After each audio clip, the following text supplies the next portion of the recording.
Bonjour, aujourd'hui nous allons parler de 5 choses qu'un chrétien ne devrait pas posséder. La première chose, la voici. Il s'agit des livres de magie ou des livres qui enseignent la sorcellerie, la magie, le spiritisme et autres.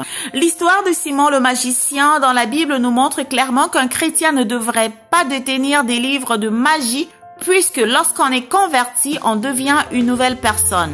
Vous pouvez lire l'histoire de Simon le magicien qui est devenu chrétien dans Actes au chapitre 16 du verset 9 au verset 13. Lorsqu'on devient chrétien, il est important de brûler ce genre de livres si on en détenait.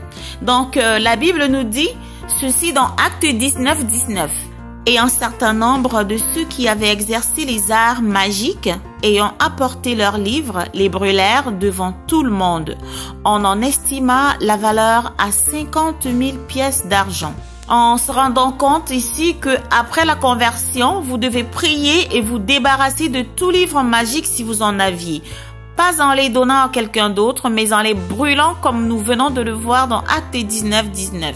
La deuxième chose dont un chrétien devrait se débarrasser, ou plutôt la deuxième chose qu'un chrétien ne devrait pas posséder, la voici. Il s'agit des bijoux magnétisés tels que les bagues magnétisées, les pierres précieuses magnétisées, les chaînes ou chaînettes magnétisées, bref, tout bijou avec ou sans pierre sur lesquels les esprits ont été imprégnés ou invoqués dans le but de servir de protection, de porte-bonheur ou autre. Donc si vous avez besoin de protection, vous devriez plutôt vous tourner vers le Seigneur. Vous devriez plutôt la demander à Dieu dans la prière. Philippiens chapitre 4 du verset 6 au verset 7 nous dit ceci. Ne vous inquiétez de rien, mais en toute chose, faites connaître vos besoins à Dieu par des prières et des supplications avec des actions de grâce. Et la paix de Dieu qui surpasse toute intelligence gardera vos cœurs en Jésus-Christ. Alors, nous voyons ici que c'est Dieu qui donne la paix véritable et durable. Nous passons donc au troisième point. Voici la troisième chose qu'un chrétien ne devrait pas posséder. Il s'agit des livres ou documents d'astrologie ou de divination. Dans Deutéronome 18, du verset 10 au verset 13, le Seigneur nous dit clairement ceci. Qu'on ne trouve chez toi personne qui fasse passer son fils ou sa fille par le feu. Personne qui exerce le métier de devin, d'astrologue, d'augure, de magicien, d'enchanteur. Personne qui consulte ceux qui évoquent les esprits ou disent la bonne aventure. Personne qui interroge les morts, car quiconque fait ces choses est en abomination à l'Éternel. Et c'est à cause de ces abominations que l'Éternel, ton Dieu, va chasser ces nations devant toi. Tu seras entièrement à l'Éternel, ton Dieu. Nous ne devons donc ni consulter les astrologues et les devins, ni acquérir les documentations relatives à cela. Donc, ces lectures que certains font dans le but d'apprendre à maîtriser les arts magiques ou d'acquérir des pouvoirs occultes et autres sont vraiment en abomination devant l'Éternel. Ceux qui détenaient de tels documents avant leur conversion doivent prier contre ces esprits démoniaques et brûler ces documents pour s'en débarrasser définitivement. Dans la Bible, l'exemple des chrétiens qui ont brûlé tous leurs livres magiques après avoir donné leur vie à Jésus est un excellent exemple à suivre. Maintenant, la quatrième chose qu'un chrétien ne devrait pas posséder. Il s'agit des statuettes devant lesquelles on s'incline pour prier ou adorer. Un chrétien ne devrait pas s'incliner devant des statuettes pour prier et encore moins posséder de telles statuettes. Dans Exode au chapitre 20 verset 4, le Seigneur nous dit ceci. Tu ne te feras point d'image taillée, ni de représentation quelconque des choses qui sont en haut dans les cieux, qui sont en bas sur la terre et qui sont dans les eaux plus bas que terre. Et le verset 5 précise que tu ne te prosterneras point devant elles et tu ne les serviras point.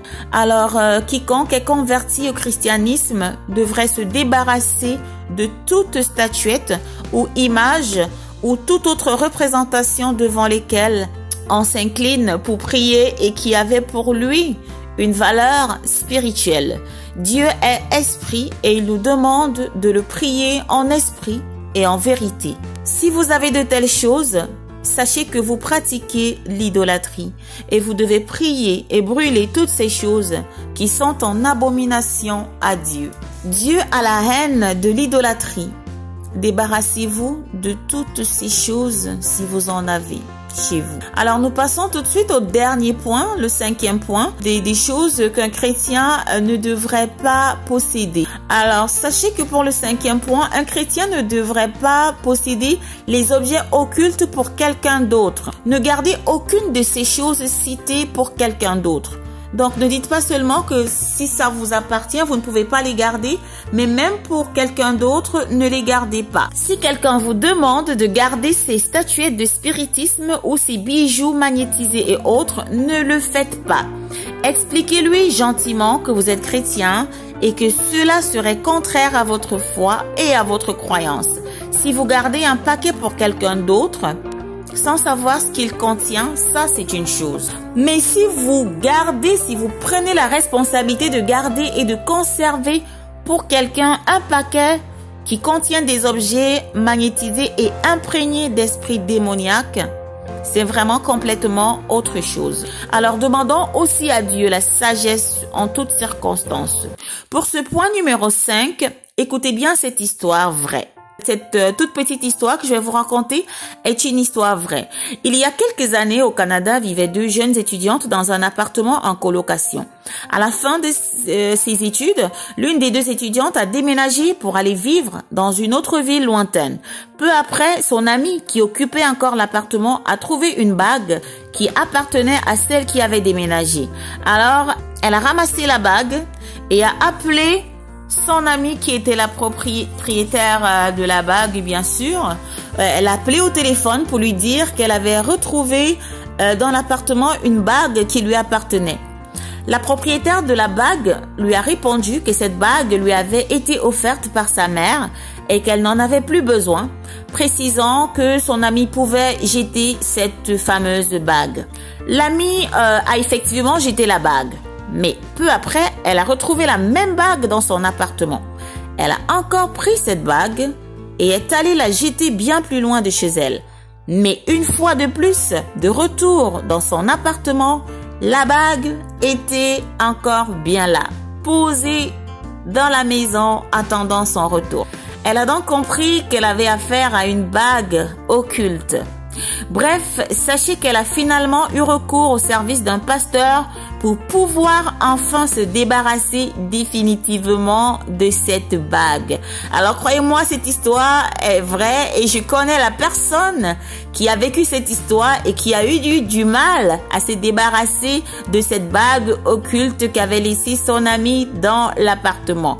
Donc alors faites vraiment attention et sachant que nous devons demander aussi à Dieu le discernement en toutes choses et la sagesse pour savoir ce que nous devons faire en toutes circonstances. Jacques, au chapitre 1, verset 5, nous dit ceci. « Si quelqu'un d'entre vous manque de sagesse, qu'il la demande à Dieu, qui donne à tous simplement et sans reproche, et elle lui sera donnée. » Quelle grâce! En plus, le Seigneur la donne sans reproche. La sagesse, demandons-lui la sagesse en toutes choses. Voilà, c'était là le message d'aujourd'hui. Partagez-le pour édifier d'autres personnes et abonnez-vous si ce n'est déjà fait afin de recevoir les notifications à la publication de chaque nouvelle vidéo sur Lève-toi et brille motivation. Bonne journée!